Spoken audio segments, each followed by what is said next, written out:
This is the Google Pixel 5a, but will it get a rating of an A? Let's find out.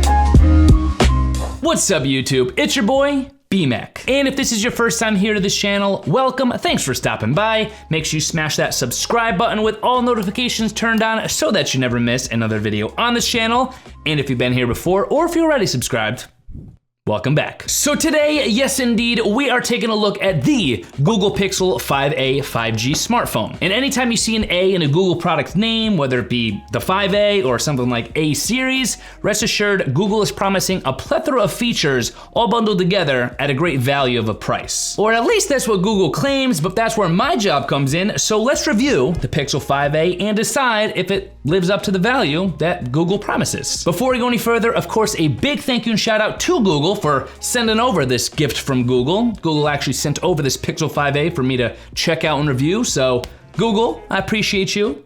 Thank you. And with that having been said, let's get to it. Let's start things out by talking about the Pixel 5a design and how things are looking on the outside of the device. I have said it before, and I will say it again, and I will continue to say it until it no longer becomes a thing, but there is still something so magical, so perfect about how Pixel devices feel in your hand. And the haptics that you get in the Pixel 5a here just accentuate that feeling. But with the Pixel 5a, as it relates to the design, you are gonna notice that you are getting a plastic back and siding, which is all one piece. The back actually curves around onto the edges, with the front of the phone having pretty minimally sized bezels and an ever so slight curve in the glass actually being made out of Gorilla Glass 3. And even though the Pixel 5a has these plastic backings and sidings with that one solid piece, it doesn't feel like a plasticky phone, and a lot of this probably has to do with the fact that you are getting a premium metal unibody in the phone itself. And all this without the Pixel 5a feeling too heavy. Compared to some other phones we have out there now that feel like a brick in my pocket,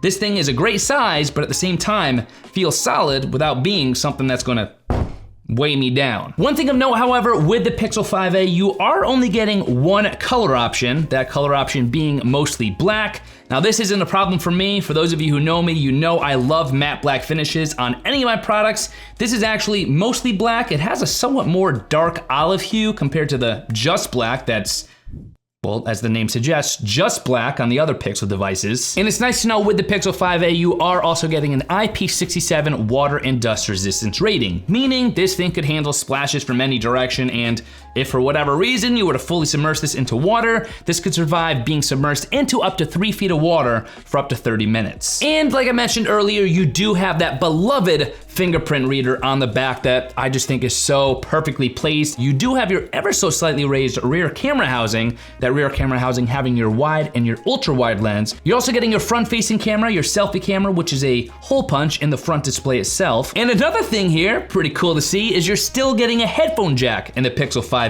All of this, of course, being complete with dual speakers on the device, as well as your dedicated volume up and volume down button, plus your power button, which is separated and has this nice little etching in it to really help differentiate that power button from the volume buttons, with your SIM card tray being on the left side of the device, with a USB-C, USB 3.1 connection on the bottom of the device. So for me, design-wise, this should go without saying, I love the Pixel 5a. Again, it feels amazing in your hand. The etched power button, the headphone jack, everything just seems so balanced, so well placed. But let's talk about something important. Let's talk about the display on the Pixel 5a and how things are looking when you're looking at it. With the Pixel 5a, you are getting a beautiful 6.34-inch Full HD OLED display, but just do keep in mind that that display is going to be capping out at 60 Hertz. For those of you who know me, you know I'm a huge proponent of 90 Hertz and above refresh rates. The faster the refresh rate, the more I love it. It's still a beautiful display. It's still an OLED display. I still think the fact that it's OLED is going to make a bigger difference than a higher refresh rate would for the normal eye. And the display is also an always on display, something I personally love. And you are going to notice that front-facing selfie camera in the top left corner of the display itself. With it being in the corner, I feel that it's a lot less intrusive. It is probably perfectly placed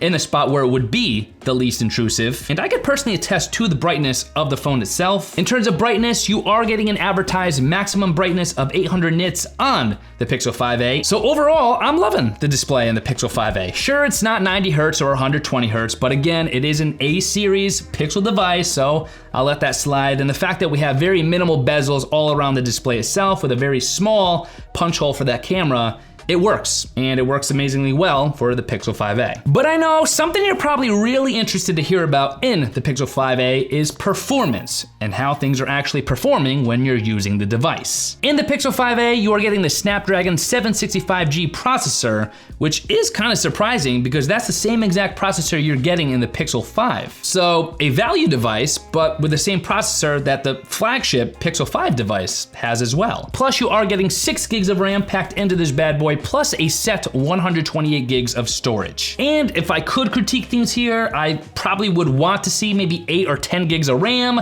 I wouldn't really complain about that. Again, it's the Pixel 5a, but I am kind of surprised to see this device capping out at 128 gigs in terms of storage, and that being the only storage option. I would have liked to have seen 256 gigs as maybe just the set option or an additional option, but for the sake of simplicity here and for value, I understand what Google's doing.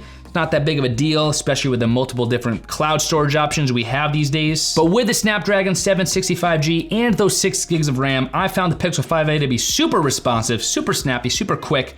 It definitely doesn't feel like an A series device. It feels super fluid. It feels like a regular Pixel 5, which isn't too surprising because we're kind of almost getting the Pixel 5 in the Pixel 5a with just a few features taken away. And with it being the Pixel 5a 5G, in case you couldn't tell, yes, you are also getting 5G support on the Pixel 5a. So 5G, for those of you who are rocking 5G or expect to have it in the future, you're getting it on the 5a. But let's talk about one of the most famous features of the Pixel devices, probably what these things are known for, the cameras, and how the cameras are performing on the Pixel 5a. In terms of specific tech specs, with that rear camera housing, you're getting 2 different lenses, a wide lens and an ultra wide lens. The wide lens being a 12.2 megapixel dual pixel wide lens, and the ultra wide lens being a 16 megapixel ultra wide lens. And for you selfie takers out there, that hole punch camera on the front display of the device, that's actually an 8 megapixel selfie camera. So, like I said, as far as I can see, almost identical tech specs in terms of features and what we're getting in the actual cameras itself in the 5a compared to the 5. So, as you can imagine, yes, I'm in love with the photo results. I love the photos that the Pixel 5a takes.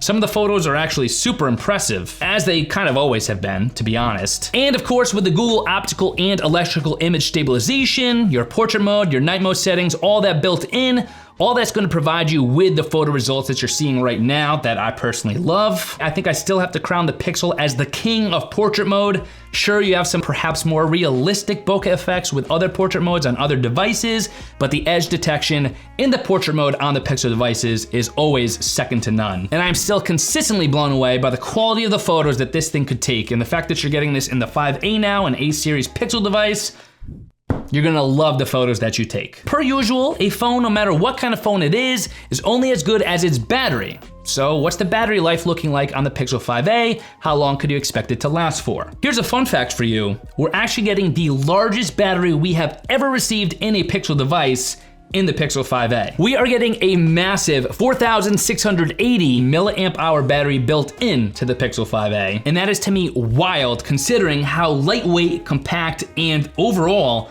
how portable this thing actually feels in my hand and in my pocket. But in terms of practical terms, I would say that the Pixel 5a battery could and should last you upwards of 8 hours of screen on time. That's crazy, so definitely you're gonna get all day battery life.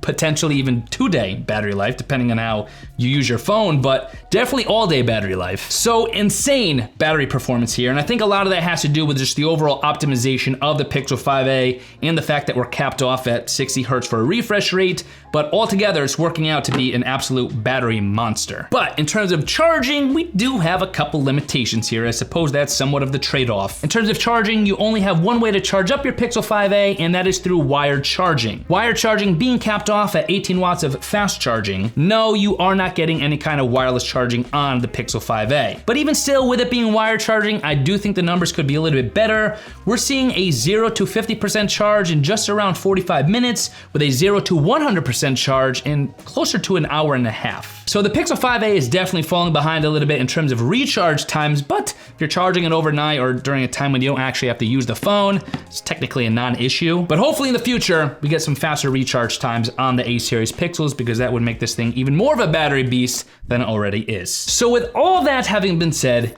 here are my final thoughts on the Pixel 5a. All in all, I am super impressed what Google has done in this A series Pixel device. With the Pixel 5a, you're getting, impressively, a lot of the same features you're getting in the Pixel 5, but you're saving a couple $100. And even considering the features you're not getting in the Pixel 5a, not too shabby considering the price point and the value that you're getting packed into this thing. If you want a beautifully crafted phone that looks amazing, feels amazing, and is overall just so fluid, such a beautiful UI experience that works together so nicely, all that means you should definitely check out the Pixel 5a. It is a device that I've been truly blessed to be able to try out. This thing has been my baby for the last couple of weeks. Do yourself a favor, check out the Pixel 5a. Snagwood is probably one of the best value smartphones you could get on the market today. And if you do, you can thank me later. As always, if you guys are interested in finding out more about the Google Pixel 5a, you guys could always head to my affiliate link, bmac.link/pixel5a, bmac.link/pixel5a, or as always, there will be a clickable link in the video description box below as well, so be sure to check that out. I am gonna go head outside and take some more photos using portrait mode on the Pixel 5a.